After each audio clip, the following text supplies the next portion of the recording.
Indian nurses federation of Kuwait അംഗങ്ങൾക്കും കുട്ടികൾക്കുമായി impulse 2025 എന്ന പേരിൽ കലാമേള സംഘടിപ്പിച്ചു.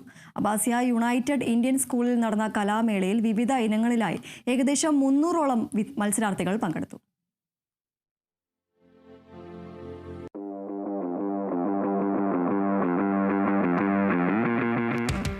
ഇൻഫോക് പ്രസിഡന്റ് വിജേഷ് വേലായുധൻ ഉദ്ഘാടനം ചെയ്ത സാംസ്കാരിക സമ്മേളനത്തിൽ കോർ കമ്മിറ്റി അംഗം Shaiju Krishnan, Impulse convener Rajalakshmi Shaimesh, joint കൺവീനർമാരായ അലക്സ് ഉതുപ്പ്, അനുരാജ് ശ്രീധർ എന്നിവർ സംസാരിച്ചു.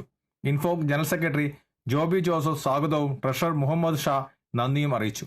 തുടർന്ന് kindergarten, sub junior, junior, senior, super senior എന്നീ വിഭാഗങ്ങളിലായി പദ്യപാരായണം, fashion show, cinematic dance, group dance, fancy dress, light music, drawing, colouring, പ്രസംഗം തുടങ്ങിയ വിവിധ മത്സര ഇനങ്ങളിൽ ഇൻഫോക് അംഗങ്ങൾ അവരുടെ മക്കളും സജീവമായി പങ്കെടുത്തു.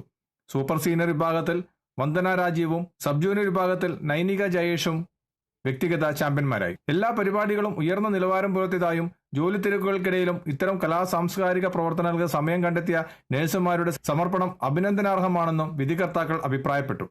അംഗങ്ങളുടെ സർഗാത്മക കഴിവുകൾ പ്രോത്സാഹിപ്പിക്കുകയും അവ പൊതുസമൂഹത്തിന് മുന്നിൽ അവതരിപ്പിക്കാനുള്ള വേദിയൊരുക്കുകയും ചെയ്യുന്ന ഇംപൾസ് പോലുള്ള പരിപാടികൾ തുടർച്ചയായും സംഘടിപ്പിക്കുമെന്ന് സംഘാടകർ അറിയിച്ചു. ഗോഡ്വിൻ സോജൻ, അഞ്ജലി വിവേക്, നിഷ കുര്യൻ എന്നിവർ അവതാരകരായ കലാമേളയ്ക്ക് ഇൻഫോ കോർ കമ്മിറ്റി അംഗങ്ങളും ഭാരവാഹികളും റീജിയണൽ പ്രതിനിധികളും നേതൃത്വം നൽകി.